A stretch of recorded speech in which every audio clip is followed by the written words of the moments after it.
ठीक है, question number हम लोग 6 देख रहे हैं। रुक जाओ, टाइम लग जाएगा। If 1, 2, 4, y, x, 6 and 3, 5 are the vertices of parallelogram। क्या मतलब है जतिन इसका?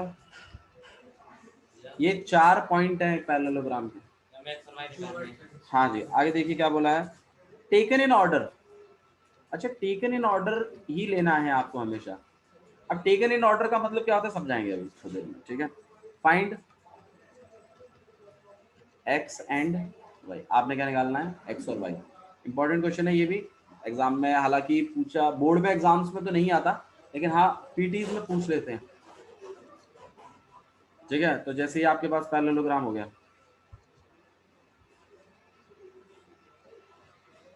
अब उसने बोला है taken in order. Taken in order का मतलब होता है एक क्रम में चलाइए।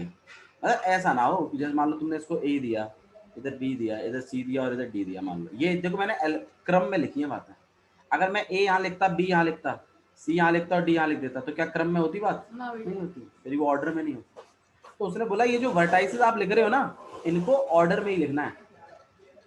मतलब ऐसा लिखना है, जैसे 1, 2 है तो या तो 4/4, यहाँ लिखो, 4, लिखो यहाँ, और या तो तुम लिखो यहाँ। मतलब ऑर्डर में चलाओ, ऐसा नहीं कि 1/2 यहाँ, 4, यहाँ, x/6 यहाँ, 3/5 यहाँ, अपनी मर्जी से कुछ भी नहीं।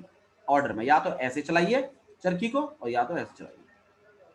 अच्छा जी, यहाँ पे कितना आ जाएगा? 4, ये कितना हो जाएगा?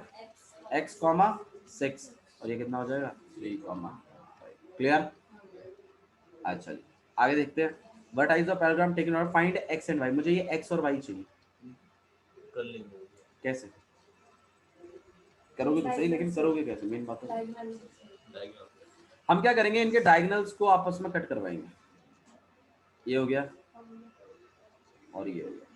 और हम अभी अभी पढ़ के आए हैं कि diagonals of parallelogram always bisect each other. तो मतलब ये जो पॉइंट होगा, ये इसको भी 1:1 के रेशियो में बांटेगा, और ये इसको भी 1:1 के रेशियो में बांटेगा। इसका मतलब O जो है वो BD का भी मिड पॉइंट है, और AC का भी मिड पॉइंट। मैं क्या करूंगा, मैं BD का भी मिड पॉइंट निकालूंगा और AC का भी मिड पॉइंट निकालूंगा, ठीक है। मिड पॉइंट निकाल, और दोनों मिड पॉइंटों को, दोनों मिड पॉइंट बराबर ही तो आने चाहिए। हाँ, ओके, कोऑर्डिनेट्स निकालेंगे। हाँ, मिड पॉइंट के कोऑर्डिनेट्स, मिड पॉइंट निकालूंगा मतलब मिड पॉइंट के कोऑर्डिनेट्स निकालूंगा। तो मिड पॉइंट के जो कोऑर्डिनेट्स आएंगे वो आप दोनों बराबर बराबर होने चाहिए। आओ चलो निकाल के देखते हैं, जल्दी निकल जाएगा। ए कोऑर्डिनेट आपको दिया हुआ है 1, 2, सी भी दिया हुआ है x, 6। तो ये जो O होगा, इसके कोऑर्डिनेट को मैं x, y मान रहा हूँ। मिड पॉइंट का स्पेशल केस है, तो x निकालने के लिए फॉर्मूला क्या होगा? x1 plus x2/2। अच्छा, x1 का रोल कौन प्ले कर रहा है?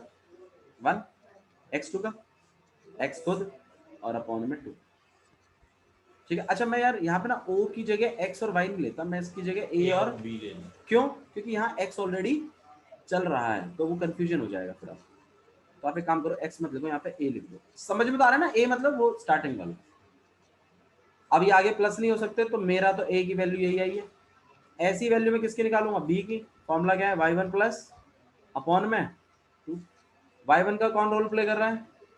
2 प्लस 6 अपॉन में 2, काट पीट के कितना आ गया? 8 अपॉन में 2, काट पीट के कितना आ गया? 4। क्लियर है?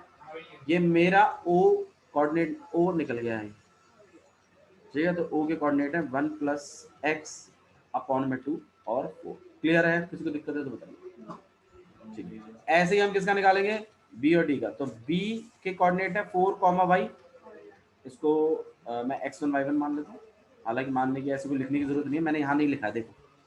तो ये मैं स्टार्टिंग में लिखता था जब तक आपको थोड़ी सी दिक्कत होती थी। अब तो आपको कोई दिक्कत ही नहीं है, तो इसको आपको लिखने की जरूरत नहीं है। जो लिखना चाहे वो लिख भी सकते हैं, मुझे कोई प्रॉब्लम नहीं। डी के कोऑर्डिनेट क्या है? 3, 5।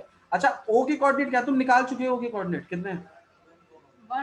1 प्लस x अपॉन में 2 और 4। क्लियर है? अच्छा, फॉर्मूला क्या कहता था कि a का निकालने के लिए x1 प्लस x2 अपॉन में 2। अच्छा, a का रोल कौन प्ले कर रहा है? 1 प्लस x अपॉन में 2, सही है ना? यही तो है a। अच्छा x1 का रोल कौन प्ले कर रहा है?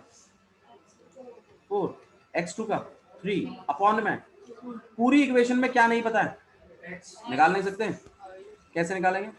Cross multiplication. लेकिन पहले ये थोड़ा सा सॉल्व हो सकता है। 4 + 3, अब या तो आप 2 से 2 कैंसिल कर लीजिए, हाँ जी बिल्कुल ऐसे कर जाते हैं। 1 + x, और नहीं आता है तो क्रॉस मल्टीप्लाई कर लो। बोलो क्रॉस मल्टीप्लाई करो। नहीं क्रॉस मल्टीप्लाई ना, चलो क्रॉस कर देता हूँ मैं, लेकिन आपको ये सीख लेना चाहिए, मैं सिखा दूंगा इसको भी, बता देंगे। देखो आप ये तो समझते हो ना कि जैसे a/b है, यहाँ c/d है, आप इसको वहां भेज सकते हो और इसको भी वहां भेज सकते हो चाहो। ठीक, मैं काम कर रहा हूँ, मैं इसको वहां नहीं भेज रहा, सिर्फ इसको भेज रहा हूँ यहाँ। तो मैं a को अगर अकेला करूँ तो कहीं ना कहीं c/b/d लिखेगा, अब तो कट जाएगा। तो जब यहाँ से यहाँ ऐसे कट सकता है तो मैं इस काम को यहीं से यहीं ना कर लूँ, ये जाना वैसे ही वही है, तो ये 2 जाना यही है। नहीं काटेगी यार, हाँ तुम तो तीसरी क्लास में, सॉरी कैसे भूल गया था, तीसरी क्लास में नहीं करना है, 10वीं क्लास में करना है।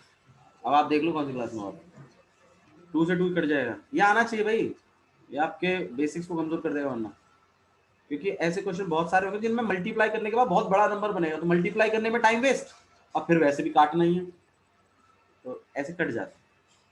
क्यों? क्योंकि ये 2 कहीं ना कहीं जाएगा तो उधर ही ऊपर नीचे कट जाएगा, तो जब ऊपर नीचे कटेगा तो यही क्यों ना काट लें, ठीक है। यहाँ पे आ गया 7, x को अकेला कर दिया, 7 - 1 कितना हो गया, x की वैल्यू 6 आ गई।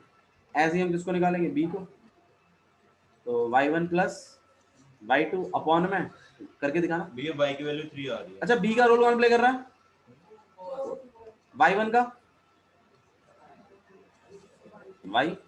y2 का 5 अपॉन में 2।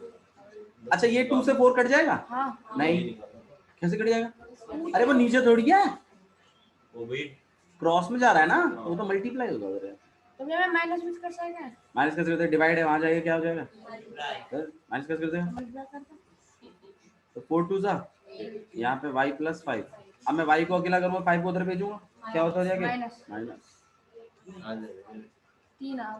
8 - 5 3 = y, y की वैल्यू कितनी आ जाएगी, ठीक है, एक्स और वाई दोनों आ गए आपके पास, ठीक है। तो आपकी एक्सरसाइज यहीं पे एंड होती है। मैंने एक क्वेश्चन छुड़वाया आपको, क्वेश्चन नंबर 3 छुड़वा दिया ना वो, ठीक है, वो है हाँ, क्योंकि नहीं आता ना एग्जाम में, इंपॉर्टेंट नहीं है, टाइम वेस्ट क्यों करना उसमें, क्लियर है, अच्छा जी, ठीक है। एक्सरसाइज 7.3 और देख लेते हैं इसमें, एरिया ऑफ ट्राइंगल। देखो ट्राइंगल होता है, एरिया ऑफ ट्राइंगल के मैं आपको फॉर्मूले रिवाइज करा देता हूँ। एरिया ऑफ ट्राइंगल का फॉर्मूला क्या होता है Kanchan, very good, area of triangle का फॉर्मूला था हाफ इनटू में बेस और इनटू में हाइट, है ना, यही होता है ना, सबने पढ़ा हुआ है।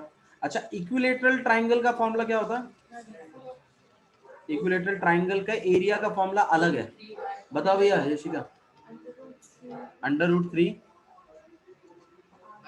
ए यार अंडर अक्ष बता, अब तो मुंडी नीचे हो जाएगी, √3/4a², this is the area of equilateral triangle. अब पूछो इक्विलेटरल ट्राइंगल क्या होता है, जिसकी तीनों साइड इक्वल होती हैं, जिसकी तीनों साइडें क्या होती हैं, इक्वल। देखो ट्राइंगल अगर साइड्स के बेसिस पर, देखो चलो सुन लो, तुम ट्राइंगल चैप्टर भी तो पढ़ोगे, ट्राइंगल्स के बेसिस पर बांटूं, ठीक है, तो 2 बेसिस पर बढ़ते हैं ट्राइंगल, साइड्स के बेसिस पर और एंगल्स के बेसिस पर।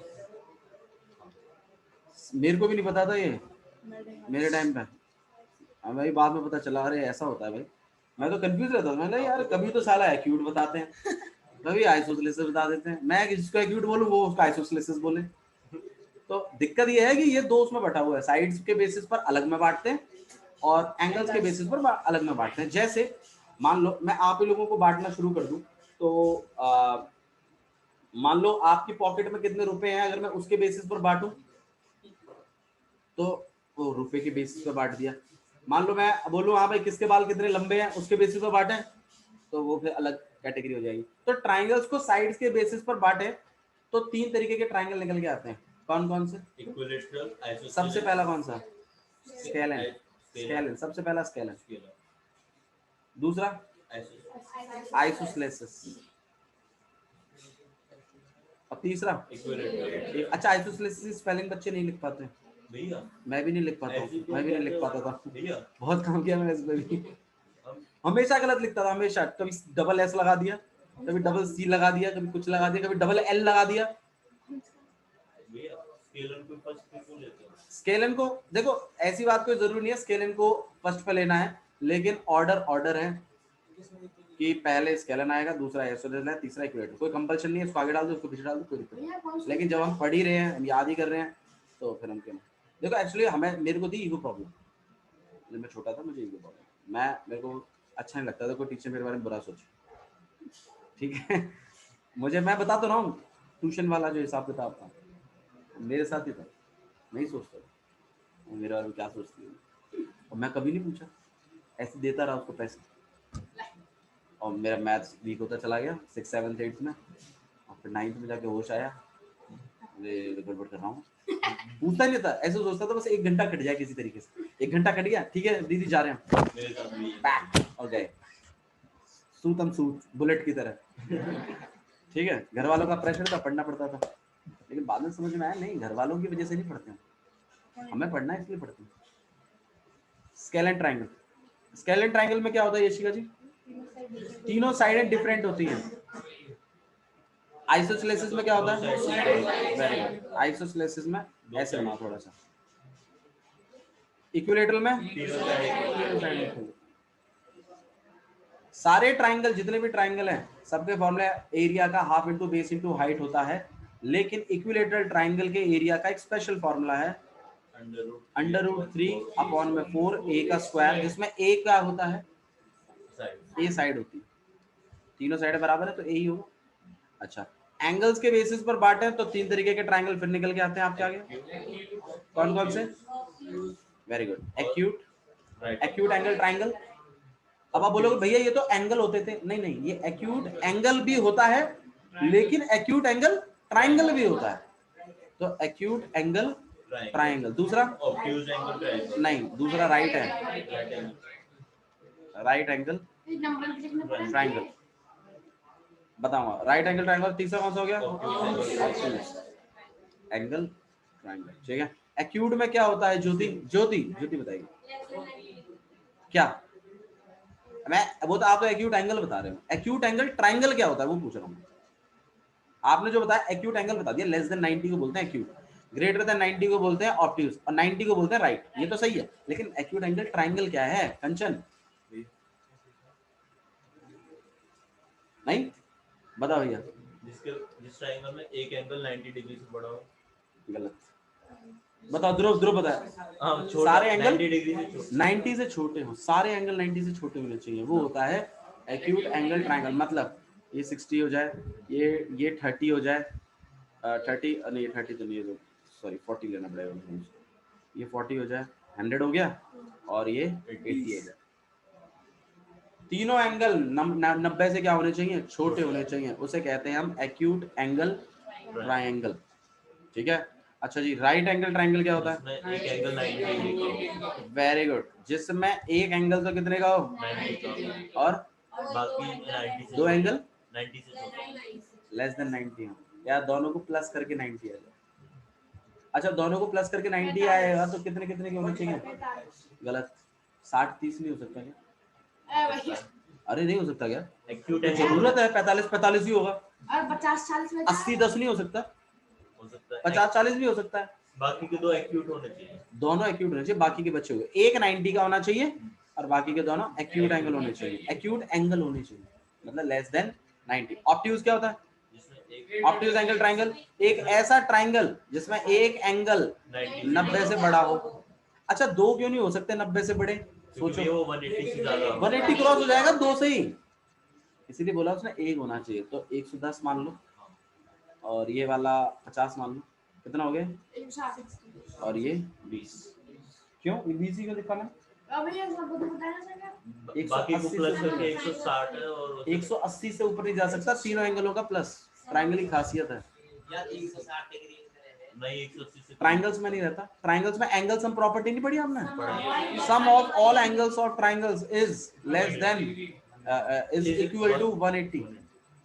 180 के बराबर ही होना चाहिए। जो 360 की बात कर रहे हो वो क्वाड्रिलेटरल में होता है। क्वाड्रिलेटरल क्या होता है? क्लोज फिगर इसकी 4 साइडें होती है। तो स्क्वायर ले लो, रेक्टेंगल ले लो, ट्रेपीजियम ले लो, और अपना पैरेललोग्राम, रोम्बस, काइट, इन सारे एंगलों को प्लस करके कितना आएगा? 180 बता रही है वो अभी भी। 360 आएगा। कितना आएगा? 360। 180 किसमें आता है? ट्राइंगल्स में। ठीक है, चलिए ध्यान दो प्लीज प्लीज। हाँ जी, 360 से ऊपर हो जाता है पेंटागन में 540। क्या कहना चाहते हो? पूरा गोल वो एंगल्स में होता है भैया, हम ट्राइंगल्स की बात कर रहे हैं अभी। ये क्लियर हो गया आपको? अच्छा चलो तो ध्यान दो। 360 में 180 प्लस ना एंगल्स में 540 नहीं होता। आपके लेवल पे भी 360 ही होता है एंगल्स में, लेकिन जब आप 11th में आओगे तो आपको पता चलेगा एंगल कितना भी हो सकता है। सही कह रहा है वो, 2 अल्लाह घूमता है। सही कह रहा है। अब तो झूठ झूठ मजाक मजाक में बोला, लेकिन उसको खुद ही नहीं पता। ABC हो गया ये, मान लीजिए। ठीक है, और अगर आपको ये वर्टाइसेस दिए हुए हैं x1 y1, ये दिया हुआ है आपको x2 कोऑर्डिनेट अगर तीनों गिवन हो तो भी आप एक ट्राइंगल का एरिया निकाल सकते हैं। और ये हो गया आपके पास x3 y3। अगर एरिया एक लो, मैं पहले बता देता हूँ उसके क्योंकि ना छूट जाएगा। एरिया ऑफ ट्राइंगल ABC अगर मुझे निकालना है तो फॉर्मूला है, अरे यार तो बहुत छोटा रहेगा, यहाँ लिख देता हूँ। एरिया ऑफ ट्राइंगल ABC अगर निकालना है तो फॉर्मूला होगा हाफ मॉडुलस, बेस नहीं होगी इसमें, बेस नहीं होगी, देखो हाफ इंटू x1 लिखेंगे और ब्रैकेट के अंदर आप लिखोगे y2 माइनस y3 प्लस, लिख ले फिर मरेगा, x2 की y3 माइनस y1 और x3 y1 माइनस।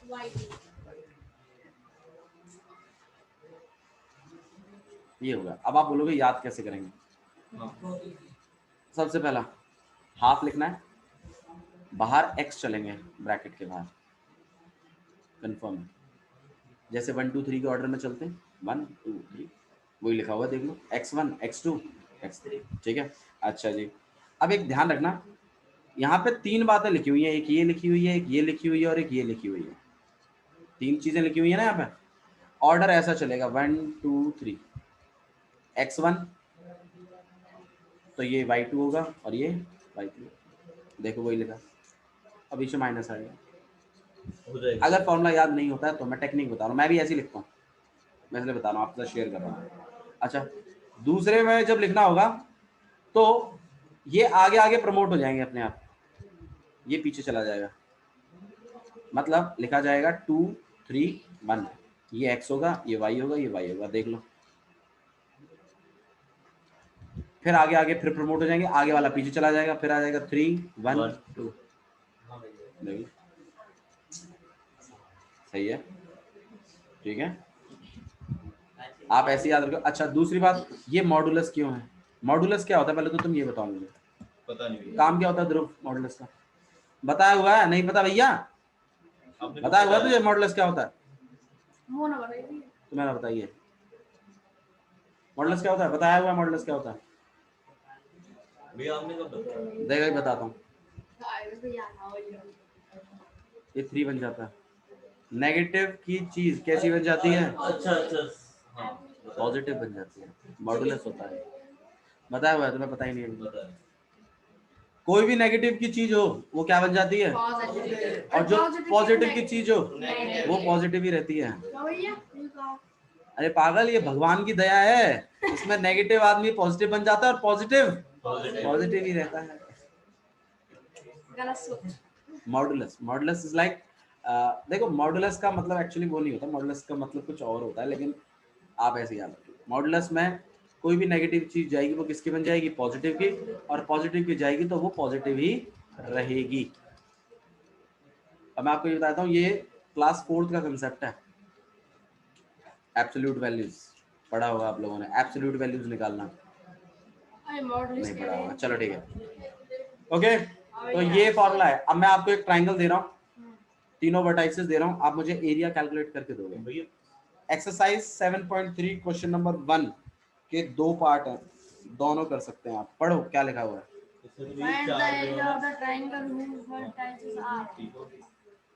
तो ये तीनों वर्टाइसेस दिए हुए हैं, है ना? तो आप डायग्राम जरूर बनाएंगे, एक डायग्राम बनाएंगे। जतिन एक्स, ध्यान नहीं बोलना।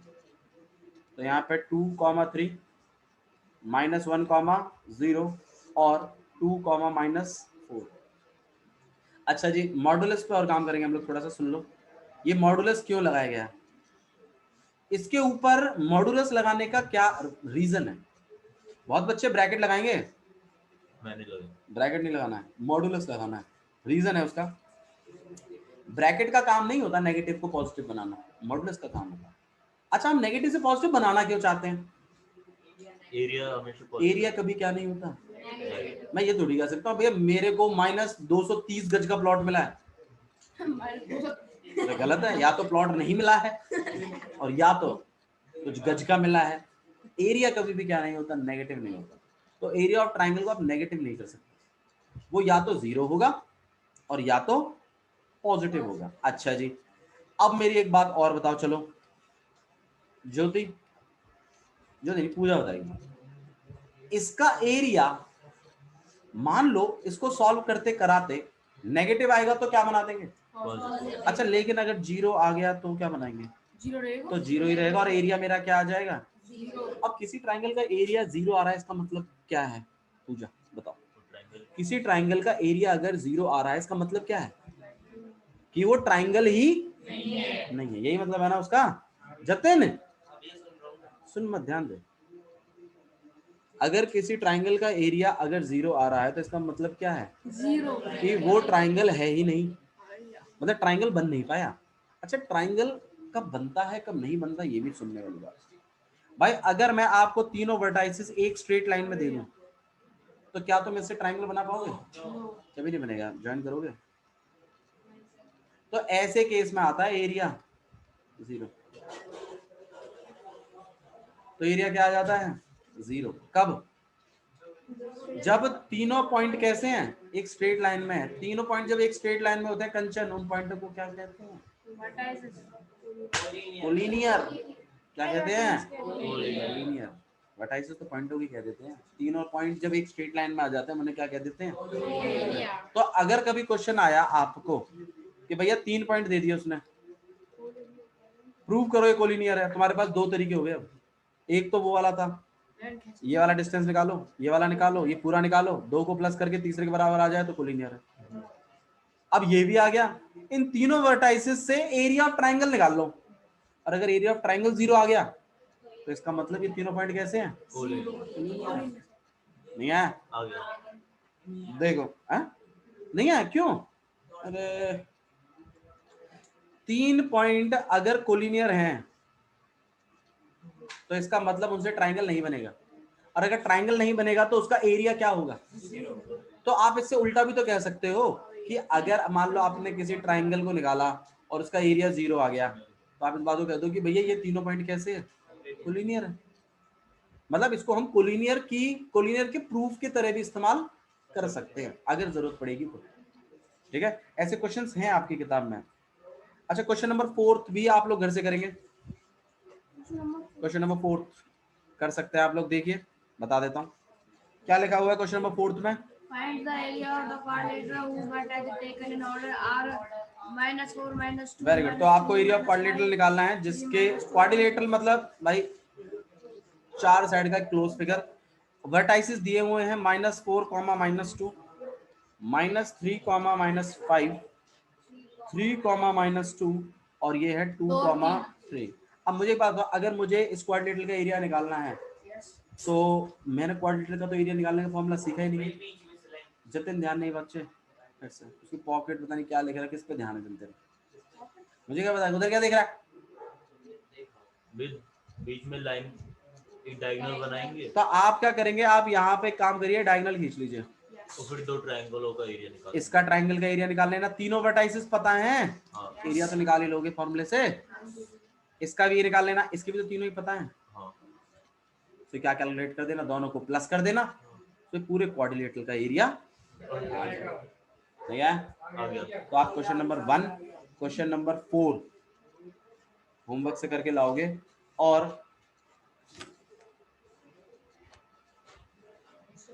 क्वेश्चन नंबर 2 ट्राई करके लाओगे। ट्राई करना, मेरे ख्याल, मेरे को लग नहीं रहा तुमसे होगा, पर प्रूव मी रॉन्ग। ठीक है, चलिए थैंक यू, आज के लिए इतना ही बहुत है, जा सकते हैं आप।